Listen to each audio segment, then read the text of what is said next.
Right, well, good afternoon, everybody, and welcome to the Cabinet meeting of the 9th of November at 2 p.m. here at South Kesterton House. So we'll firstly go through the register of attendance and apologies for absence. I'll hand over to you then, please, Graham.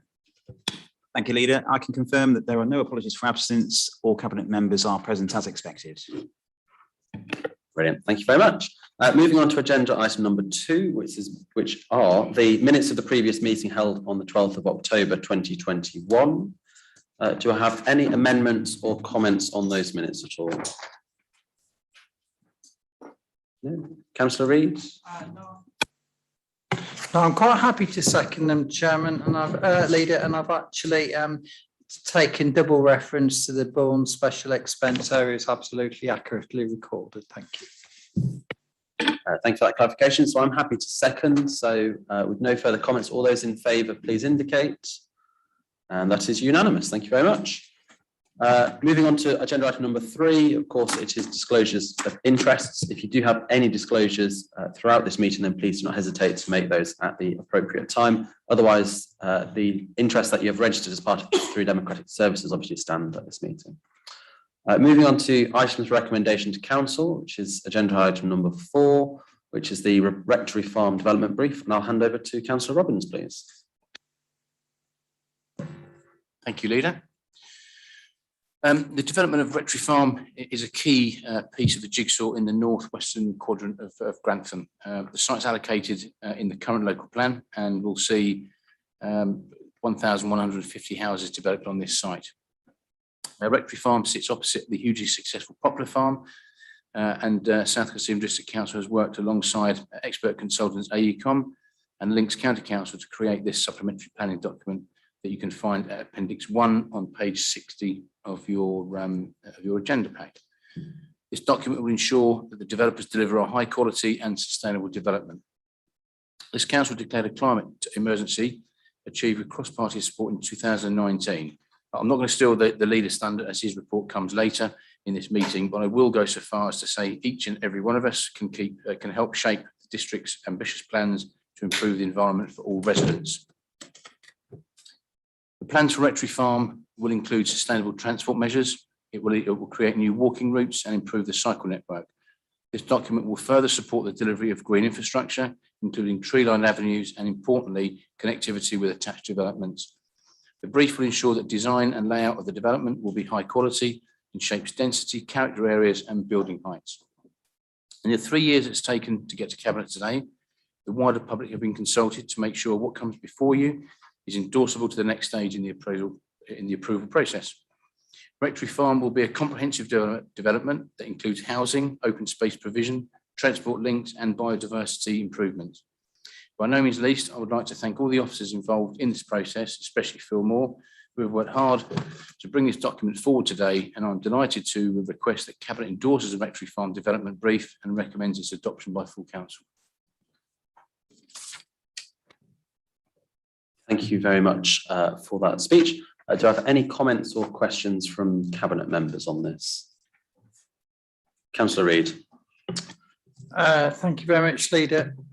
I think along the journey of Rectory Farm and the development of it, I think the County Council have been involved, particularly where highways are concerned, and I know the Planning Committee have been there over on several occasions for various reasons. And I think that there's probably some credence out of what has happened at Poplar Farm, and that the highway access of the 3 particular junctions now will actually benefit the flow and the impact on the community. So I'm really pleased to see that the connectivity of this proposed development has actually been hopefully thought through for the benefit of the residents that currently live around that particular area above Barrowby Road, and indeed the new ones that are going to come. Thank you. No, thank you very much. Well, if there is no further comments on this, obviously I'm very happy to second it, and I think actually the development brief will ensure that rectory farm is developed in that coordinated, sustainable and well-planned manner. So it is an extremely good document, and I join you in thanking your team as well for bringing this paper forwards. So it's been proposed and seconded. So all those in favour, please. And that is unanimous. Thank you. Therefore, moving on to agenda item number 5, which is the draft design guide supplementary planning document. And I'll hand back over to you again, Councillor Robbins. Thank you again, Leader. I'm delighted to be able to bring you this report today. It has been a long journey, over 3 years in the making, and that was of hard work, often interrupted by new government legislation and legal challenges, but through the dedication and the hard work from the officers, again in particular, I'd like to say thank you to Richard Shaw. I present this to you today. The creation of high quality, beautiful and sustainable places is fundamental to what the planning and development process should achieve. The National Planning and Policy Framework makes it clear that the policies in our own local plan and the supplementary planning documents should set out these clear design expectations. It is important that this council is clear about what we expect to see in our developments by creating local frameworks for the building of beautiful and distinctive places. The design guide for Rutland and South Kesteven supplementary planning document you can find at Appendix 1, which is page 109 in your agendas, will be an essential tool for the council to assess and or improve the design of development. This document will also help the council to deliver the aspirations in the corporate plan to create housing that meets the needs of our residents by creating healthy and strong communities and a clean and sustainable environment.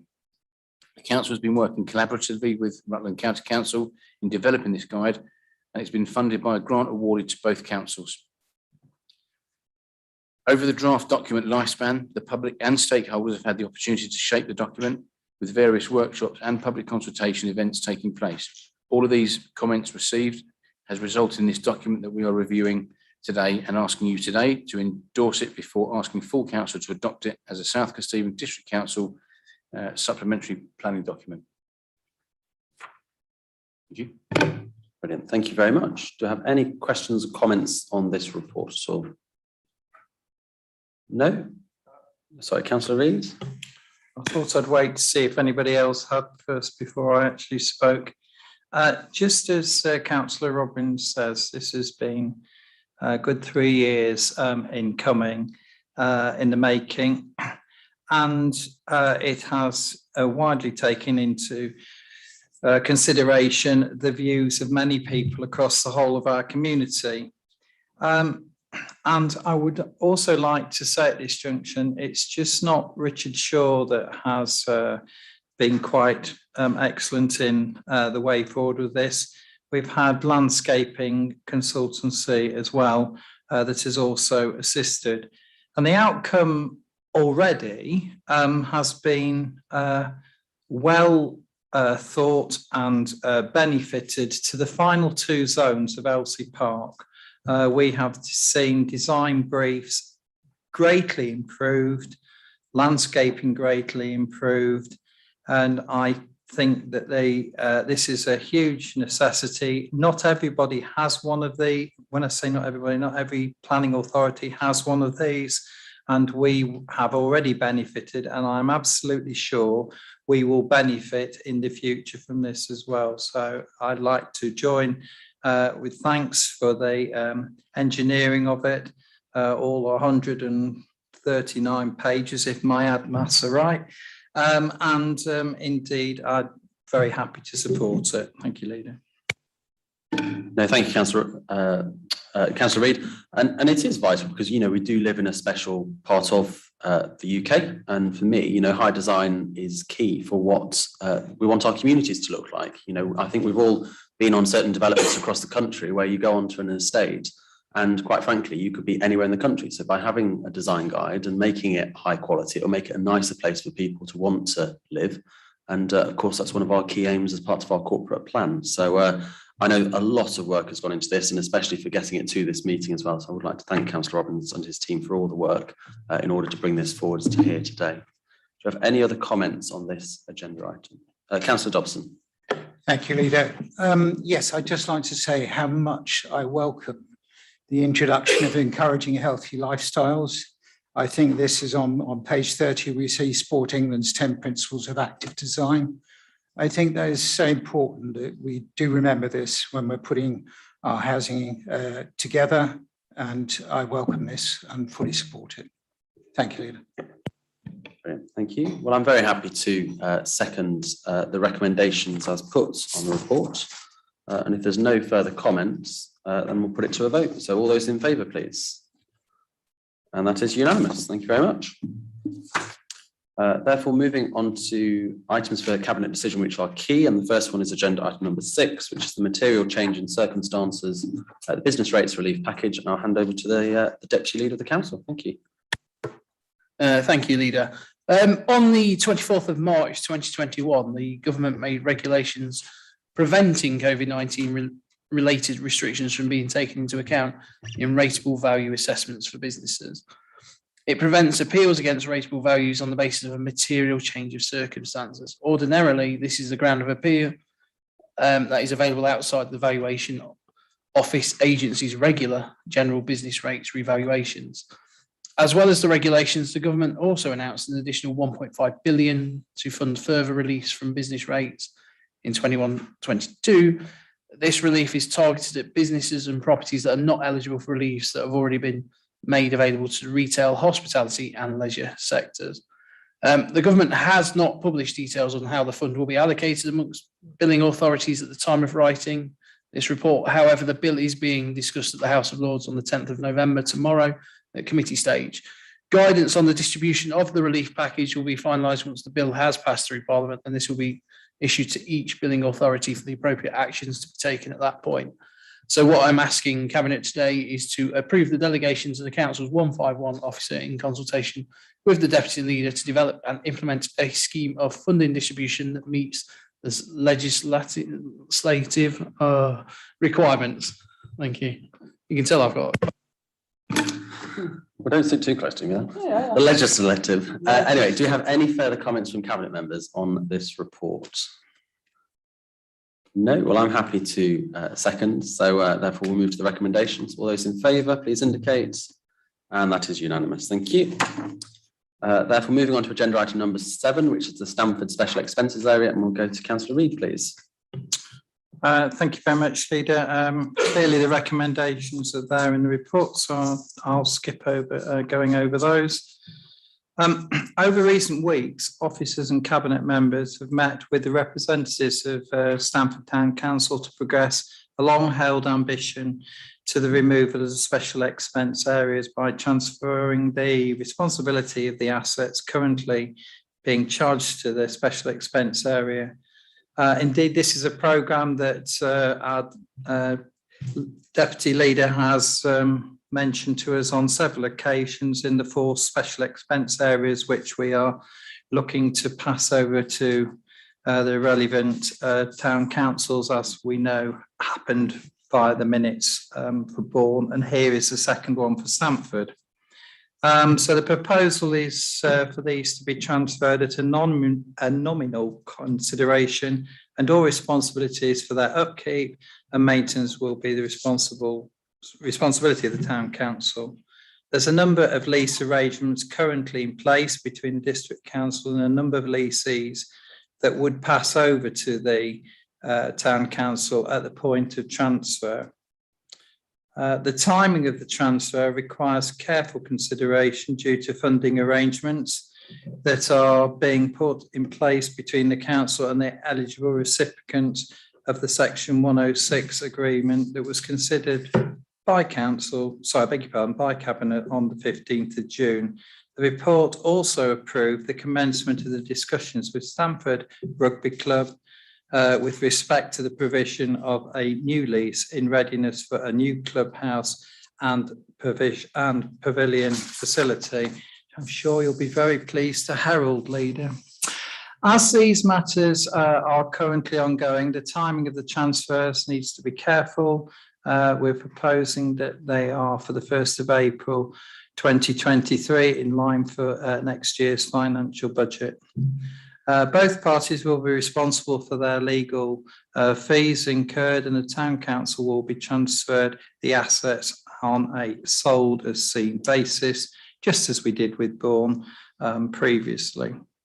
The Cabinet is also asked to approve the transfer of the Stamford Special Expense Area Reserve, the balance of which will be confirmed prior to the transfer, but it's currently standing at £130,000.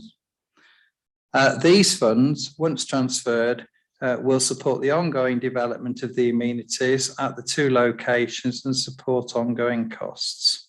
The attached report, there's copies of the land registry plans for the land registry in order to provide members with the details of the land in question. The exact transfer boundary for each site will be finalised as at the part of transfer. Thank you very much, Leader. I recommend the full recommendations and welcome any questions or comments. Okay, do we have any questions or comments on this report? Councillor Stokes. Yeah, I mean, I'm happy to second this report. Yeah, I mean, this is very similar to the Bourne situation that came to the last Cabinet meeting. I do believe that this is the way forward for ourselves as well as the Town Council, so I'm fully supportive of the process. Am I right that the next two coming forward, there's one for Langtoft somewhere along the line and also is the other one for Grantham, am I right? Good.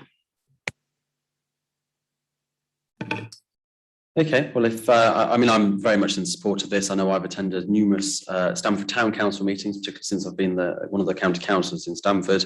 I think it gives the power back to the local communities in terms of their assets, and I know that they are very supportive and looking forward to getting improvements onto a number of these facilities as well, using funds that necessarily we can't access as a district council. So I'm very pleased that we are working with our towns across the district in terms of their assets. So I'm happy to second, and can I have all those indicating in favour, please? And that is unanimous. Therefore, moving on to agenda item number 8, which is the health and safety report, which is the report from myself. So I am pleased to introduce this report, which is one of the most important priorities for any employer, particularly since the outbreak of COVID-19. I think we are probably one of the largest employers in the district, actually, indeed. And the Health and Safety at Work Act in 1974 requires all employers with 5 or more employees to prepare and review a written policy, which includes their statement of intent and arrangements for the management of health and safety. And the purpose of this report is because it not only meets both our legal and moral obligations to our staff, but also mitigating a wide variety of workplace risks, which, as you can imagine, with the breadth of services we have across the council is quite broad. I know the team have done an exceptional amount of work in doing this and putting this together. It is a refresh of the policy. You know, it is an extensive list of health priorities, not only covering physical safety, but also the mental health of our staff. And it's vital that, you know, we provide that safe and supportive community, investing in the well-being of our staff, especially after the last 2 years, which I don't think we need to go through. Obviously, the recommendation is on page 257. If we have any comments or questions on the report. Do I have a seconder? Thank you, Councillor Stokes. And all those in favour, please. And that is unanimous. Therefore, moving on to items for Cabinet decision, which are non-key, which is the allocation of the Welcome Back Fund 2021-22. And this is another report from myself. And this is a really fantastic report today, if you don't mind me saying, because the government have provided us even more funding to support the reopening and the safe return of our high streets and of our local economies following the pandemic. So this grant will support our local businesses, and it will help bring our community back together and welcome tourists back to the area. I had the privilege of attending the Shop Stamford relaunch last night in Stamford at Orbis. We've got the new Stamford Visitor Guidebook, which obviously Investors Case sponsored a page, but also all businesses are involved and engaged in that. And even, I know I'm referencing Stamford, the new and the refreshed Stamford Business Club has got their first meeting on the 16th of November. So really working with that business community. I'm proud that we are supporting them.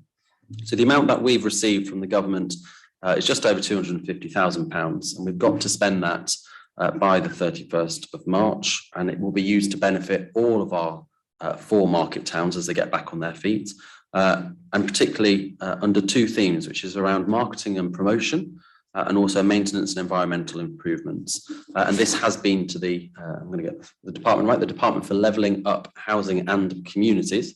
And they've already approved our plans in terms of how we're going to use this funding. Improving and promoting our high streets is a core element as well of our local corporate plan, as we're all aware, and this report will help us in all those aims as well. So the recommendations are on page 293, and we've got 1 to 3. And I'm happy to open up to questions or debate, please. Councillor Reid. Thank you very much, Leader.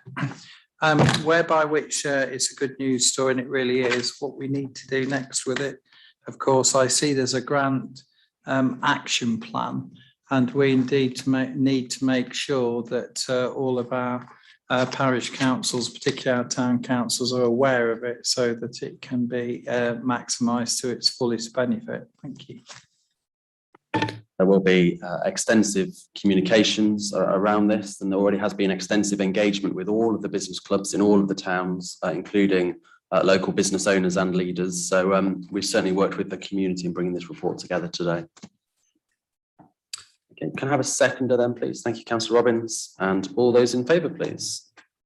And that is unanimous. So moving on to agenda item number 10, which is the customer feedback policy. And I'll hand over to Councillor Wootten, please. Thank you, Leader. I'm pleased to introduce this item to you today. The new draft customer feedback policy will replace the version that the Council adopted and have been following since 2013. It aligns to the housing feedback policy with a simpler two-stage complaint system, meaning that all officers are following the same process and timelines. The Finance, Economic Development and Corporate Services Overview and Scrutiny Committee have discussed this new policy at their meetings this year and in detail in July and September. At the September meeting, the committee provided some comments and minor amendments which are incorporated, and it was agreed to present this policy for approval today. This is aligned to the approved housing feedback policy, as it's important to have one clear process for how the council deals with complaints, comments and compliments. It is important for Cabinet to understand that there is no change to how residents can complain. This is still by all forms of contact, such as by telephone, email, online or face-to-face. It is just that complaints will be dealt with in 2 stages instead of the 3. The new customer feedback policy also includes the flow chart for ease. There is also an appendix for how the council will deal with the vexatious complaints, which is important to include, and something that the Finance, Economic Development and Corporate Service Overview and Scrutiny supported. Officers are progressing a new software system for managing corporate governance, which will also include freedom of information and service access requests. There is software in place, but it isn't a specific package for complaints, which means that it isn't easy to navigate, doesn't prompt officers for responses, and doesn't provide the relevant information for reporting for members. A new specific package would mean that any officer can input a complaint, whereas customer services and housing generally input them. The onus will move to the services to progress their complaints, and as discussed with Scrutiny Committee, there will be extensive training provided to officers and members on how to handle compliments, complaints and comments to ensure that we are all meeting our obligations as a council. I hope that the Cabinet can support the recommendation in this report and approve the new customer feedback policy and its appendix vexatious complaints, which you find on page 13 of the customer feedback policy. Thank you, Leader. So thank you for that. Do we have any comments or questions for Councillor Wootten on this report? No. Can I have a seconder, please? Councillor Dobson, thank you.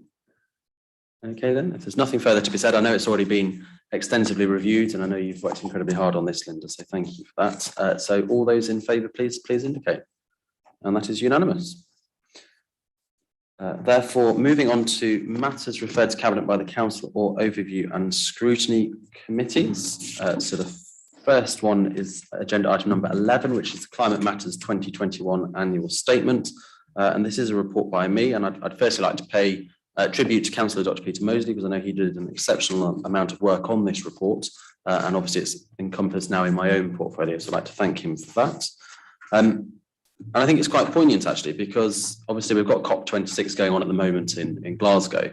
And what I would say is, if any of you haven't seen, if there is one bit of COP26 to watch, would actually be the Sir David Attenborough introductory speech that he did. And it was incredibly inspiring and moving about what the impact of climate change does to our planet. So if you do find the time, it's only 5 minutes long, but it is really worth watching. And this is the second annual statement since our declaration of a climate emergency back in 2019.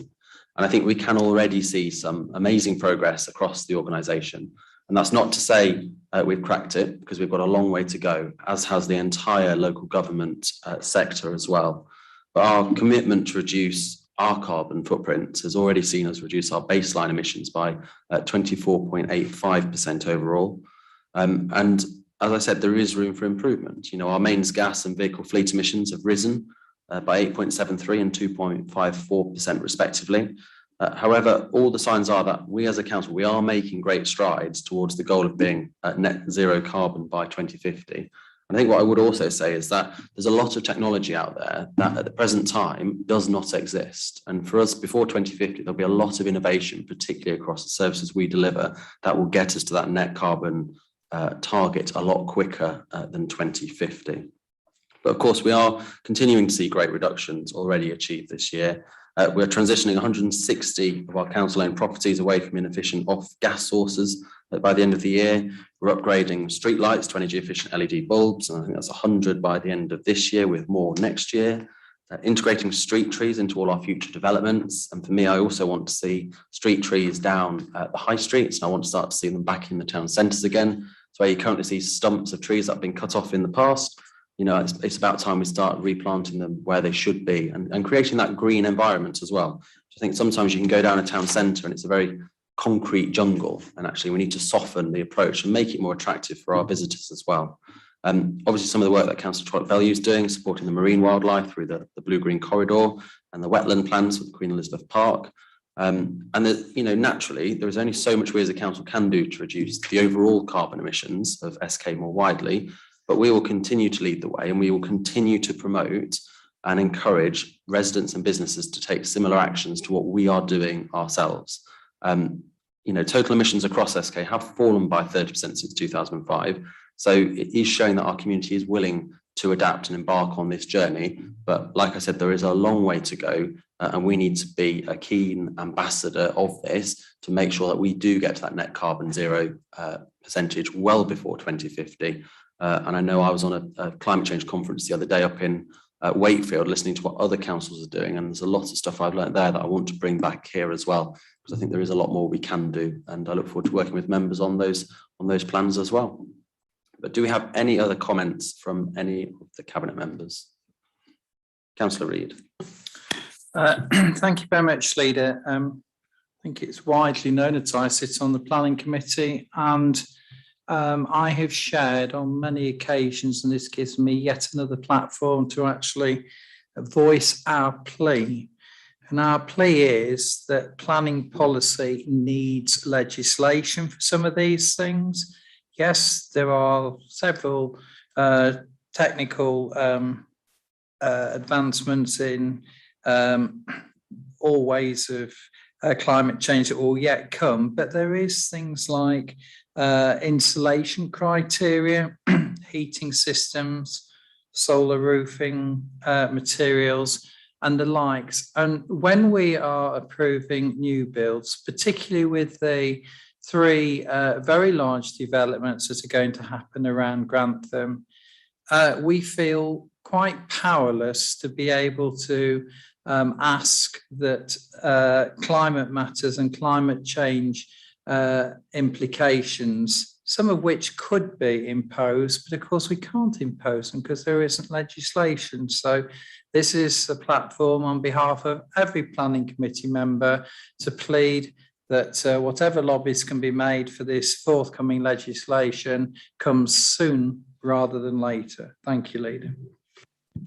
No, thank you. I think you make a really good point there, especially about new builds. But actually, also, I think we've got to look as well at the carbon that is already captured in existing buildings, because it's very easy to knock a building down, but the energy that has been taken to build that building is actually quite staggering. And indeed, I know part of the review of the Deepings Leisure Centre and building a new one versus actually refurbishing, actually it's much more carbon, I think, climate change efficient to actually refurbish the centre than it would be to build a brand new one. And we've got to start looking at, the building methods of the past and making sure that we can, when possible, enhance those buildings. And you're right, in your own portfolio, one of the discussions the other day was that, with our 6,000 homes, for us to make that carbon efficient, we are going to need some government support and grants in order to make it a net zero home, to make the bills for as low as possible for those sometimes the most vulnerable in our society. Do you have any further comments on this report? No. The recommendation, therefore, is on page 341. And if I cover all those in favour, please. And that is unanimous. So therefore, moving on to items for information, and that will be item number 12, which is the finance update report from April to September 2021. I'll hand over to Councillor Stokes, please. Thank you, Leader. This is the second in a series of budget monitoring reports that I will be presenting to Cabinet during the course of this year. This report builds on the report presented back in September, and the financial projection is confirming a stable financial position, but is still projecting a general fund deficit at March 2022. This is unsurprising given the ongoing challenges with income difficulties, particularly in the arts centres and car parking income. However, this situation will continue to be monitored via both the FEDCO, OSC and Cabinet during the remainder of the year, and a number of mitigations and interventions will be introduced as necessary to minimise the impact. However, Cabinet is reminded that there is a COVID recovery reserve of 1.249 million, and it is likely that this will be fully utilised as the reasons for the deficit fall within the agreed criteria. This is a sensible proposal in order to ensure quality services continue to be delivered. The report also includes update forecasts for the capital programmes and the housing revenue account, which again will be kept under review during the rest of the year. And I look forward to my FEDCO colleagues and Cabinet continuing to support me in monitoring the situation for the remainder of the year. Thank you, Leader. No, thank you, Councillor Stokes. And I think it just shows that, it is and continues to be an extremely challenging time for local governments, including ourselves, because obviously we're still feeling the effects of COVID. But I know, obviously, with you and the Section 151 and the committee, that they'll continue to monitor this and get us into that balanced position. Do we have any comments or questions on this report? Councillor Reid. Well, thank you. I am not going to miss the opportunity of the word procurement. Procurement has been in our budgets for budget savings over several years. I don't think there's been 1 year that it's actually got anywhere near what we've been put in the budget, and it's always a shortfall. I do believe that we have an improvement in our abilities for procurement in the making, so I look forward to some favourable outturns. However, I would add caution to next year's budget as to what we do put in where procurement is concerned, and it only substantiates one stage further my disappointment in the cost and the outturns of the EY initiative put forward by some of my predecessors. I do trust they might mark the lack of performance that they made in their decision. Other than that, I welcome the report. It's going to help us with your finance portfolio hat on in the dialogue that we have about setting the future budgets very much. And I know it's been put and quite correctly so upon all portfolio holders in their budget schemes and their budget savings and the outcomes for the next financial year's way forward. And thank you very much, unless somebody wants to question me on housing. And then, of course, I've got the gentleman behind me and myself who will be pleased to say plenty. Thank you, Councillor Reid, for those questions. And I'm sure I don't see any other questions from members at the present time. Okay, then the recommendation is on page 349. All those in favour, please. And that is unanimous. Therefore, moving on to agenda item number 13, which is the Cabinet's forward plan, which is on page 369. There was one minor tweak on page 372, which was obviously the health and safety policy, which obviously was taken today. Just needs updating with the correct Cabinet member for that one. Otherwise, was there any other comments or questions over the forward plan? Well, that is just for noting. Councillor Reid, did you have a point? Yes, well, I did put my hand up, but you tend not to look this way quite deliberately, I think, sometimes, Leader. Wonder why. I'll move my position to the other end of the room or sit in the middle. In all seriousness, the way forward, and it is projected to bring forward where we are on the leisure consideration for December the 7th, and I know there's a journey to get there, and I know it crosses portfolios between property and my good learned colleague for leisure. So I've studied that journey, and I would just like to report at this moment in time that it's on track to deliver for that particular outcome for December the 7th. Thank you. No, thank you very much, Councillor Reid. Unfortunately, I think the tree must be just blocking my view of you sat there. So, but no, in terms of the Deepings Leisure Centre, it is fantastic that there will be the extraordinary council meeting before Christmas, committing us to the decision that we said we would take. Obviously, it's got the process of going to before a joint scrutiny meeting of this council and then on to the Cabinet. So I know Councillor Dobson and I and all members of the administration are looking forward to taking the decision on the refurbishment plans and seeing that started as soon as possible. If there are no further comments on the Cabinet forward plan for noting, then we'll go on to agenda item number 14, which are the key and non-key decisions taken under delegated powers. And of course, it gives me a great delight to say that both of these, Appendix A and Appendix B, were both taken by the Cabinet member, Councillor Robert Reid, please. Thank you very much, Leader. Well, yes, they are as they are. I was aghast at the amount of money that we have had to ask to be drawn out of reserves for asbestos work, but it's for the MERS, but it's much better addressed than not addressed. And indeed, if I can ask my learned gentleman behind me for exactly where we are on the where we are on the lift at the MERS Leisure Centre. I know we were awaiting parts for its repair. Has that now happened? Has it now completed, please? No, it's still not. So obviously the parts are on their way, but we shall be reporting that as soon as we possibly can. And then we have just on that though, Councillor Reid, I mean, obviously just for clarity, as you've raised it, I mean, we are just waiting for the final parts, and it will be planned in on the 3rd week of December for that repair to be taken. And secondly, we have already mentioned, and it's come in the Stamford special expense area, where we're concerned with the premises and land on Empingham Road, Stamford. I don't really think that requires any further more explanation this afternoon. Thank you. Thank you very much for that. And obviously, they were just for noting. So that amazingly actually brings us to the end of our Cabinet agenda today. So thank you everybody for attending. I take the time as 2:40 and I'll call this meeting to a close. So thank you very much.